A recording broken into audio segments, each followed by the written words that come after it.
Por eso hemos querido profundizar en esto con el psicólogo Roberto Balaguer, a quien ya le doy la bienvenida. ¿Cómo estás, Roberto? Buen mediodía. ¿Qué tal? Buen mediodía, Valentina, ¿cómo estás? Bueno, tú fuiste uno de los que muchos meses atrás fuiste al Parlamento a advertirle junto con otros colegas a las autoridades del Poder Legislativo que este es uno de los grandes desafíos que tienen por delante la sociedad uruguaya, que hay ahí que poner un foco. Me acuerdo que en aquel entonces estábamos en pico de contagios. Hoy en día que estamos caminando hacia un proceso de transición hacia la pospandemia, ¿cuáles son los principales desafíos que estás viendo en materia de salud mental? Bien, son muchísimos y era claro y por eso, como tú bien recordabas, lo decíamos en aquel momento donde todavía la situación era como mucho más aguda, que una vez que, digamos, que disminuyeran los casos, que saliéramos como de esa etapa más crítica, es donde, digamos, cuando se empiezan a aflojar eso, empiezan a aparecer muchas veces las secuelas, es decir, empiezan a aparecer todo eso llamado pospandémico y que tiene que ver muchas veces con la salud mental y los efectos que tiene, tanto la situación de encierro como de aislamiento, como, digamos, de revinculación en algunos casos, ¿no? Y hoy estamos viendo, digamos, depende un poco el ámbito donde nos manejemos, donde observemos, distintos tipos de situaciones. En el ámbito educativo es un enorme espacio y una enorme oportunidad, digamos, para hablar y para poner, digamos, sobre la mesa todo lo preventivo que podemos hacer ahí en materia de salud mental, en el sentido del desarrollo de habilidades socioemocionales, justamente para poder afrontar situaciones como las que nos tocó vivir u otro tipo de situaciones que, digamos, que por más grandes que sean, por más intensas que sean, digamos, la resultante termina siendo en función de cómo afrontamos esas situaciones. Entonces, poder empoderar a los niños ya desde pequeño, desarrollar en ellos habilidades llamadas socioemocionales, ¿no? Digamos, que tienen que ver con, bueno, cómo manejarnos con distintas situaciones de la vida cotidiana, es quizás de los aprendizajes más importantes que incluso hacen que podamos pensar en que mucho de lo llamado, digamos, atención en salud mental, que tiene que ver con la atención secundaria, es decir, cuando ya pasó determinado umbral, pueda ser menor. O sea, en la medida que hagamos más atención primaria, vamos a tener menos consultas, ¿no? Pero de alguna forma ahí quizás nos ha faltado, pensando un poco en todo esto, bueno, pensar cuál es la vacuna que tenemos para eso, ¿no? Porque cuando hablamos de salud física, rápidamente, digamos, todo el mundo médico, ¿no? Se puso, digamos, a pensar, bueno, cuál era la vacuna, el remedio, ¿no? La píldora para esto. Y en este caso, para la salud mental, que es tan, digamos, es tan importante y tan crucial y que tiene efectos en todo, tiene efectos en la salud física y también en la salud económica, que ha sido otra de las preocupaciones, no nos hemos detenido a pensar, bueno, ¿cuál es la vacuna? ¿Y cuál Por eso, podría volviendo ser, a lo anterior, ¿cómo, discúlpame, perdón? cuál podría ser justamente esa vacuna? Es, como vos Bueno, decís, incorporar el tema de la salud mental en la currícula educativa, por ejemplo, es por darle ejemplo. herramientas a los padres para que puedan detectar mejor cambios, por ejemplo, emocionales, etcétera.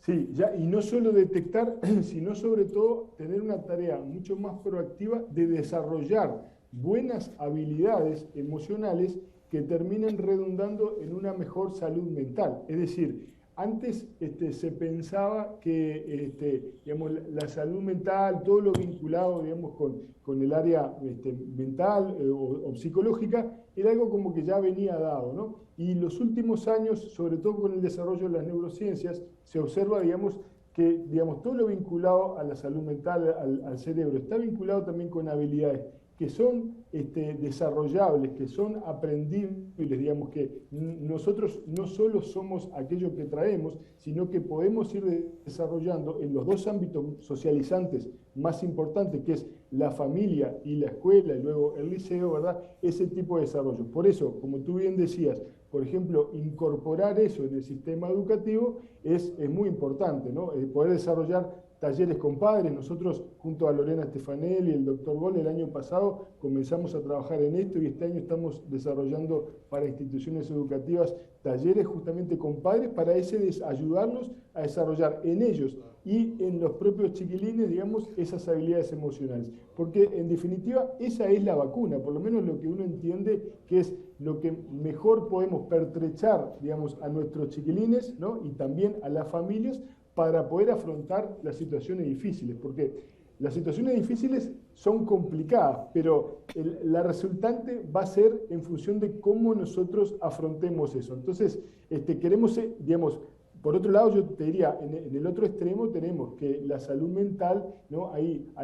Muchas veces la gente lo que dice, bueno, es difícil el acceso, demora mucho, es muy complicado, ¿no? El tipo de atención que hay siempre es individual y hay poca atención grupal, ¿no?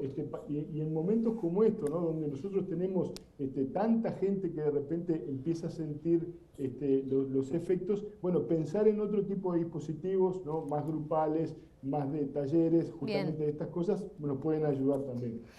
Tú hablabas más temprano del tema de resocializar luego de tantos mandatos a mantener distancia física, distanciamiento social, y en ese sentido me gustaría detenerme un segundo en los adultos mayores. Quizá muchos que nos estén escuchando están detectando los profesionales en salud mental dificultades para justamente que se vuelva a socializar, y en ese caso, bueno, ¿a qué señales hay que prestar atención? Bien, exacto. Hay, digamos, en todos los niveles, ¿no? Ha habido dificultades para resocializar. En los niveles más chicos, ¿no? De repente en los niños, ¿no?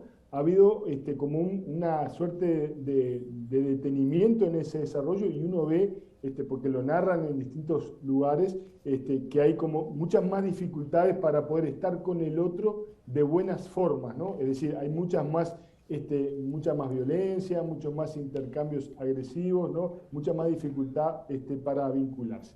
A nivel de los adolescentes, de vuelta, se generó todo un movimiento de retracción, ¿no? Que ya el año pasado ya se observaba, donde cada vez más, digamos, son más selectivos a la hora de encontrarse y muchas veces prefieren esa cosa solipsista, lo cual es algo que tenemos que ya, por lo menos este fenómeno ya lleva fácilmente 6, 9 meses que tenemos que observar la evolución. A nivel de los adultos, ya más jóvenes, digamos, quizás ahí son los que más deseosos todavía están, porque están todavía en una etapa de expansión, de salida, ¿verdad? Ahí el tema se desarrolla más bien o se focaliza en las actividades laborales, es decir, cuánto de esa socialización necesita ser presencial en el ámbito laboral, y ahí hay todo un capítulo para ver si aprendimos algo, digamos, de la pandemia, ¿no? O no aprendimos nada y volvemos al 12 de marzo como si nada hubiera pasado. Creo que ahí tenemos todos grandes desafíos. Y en los adultos, ¿no? Hubo una gran desconexión. El adulto necesita también de cierta estimulación.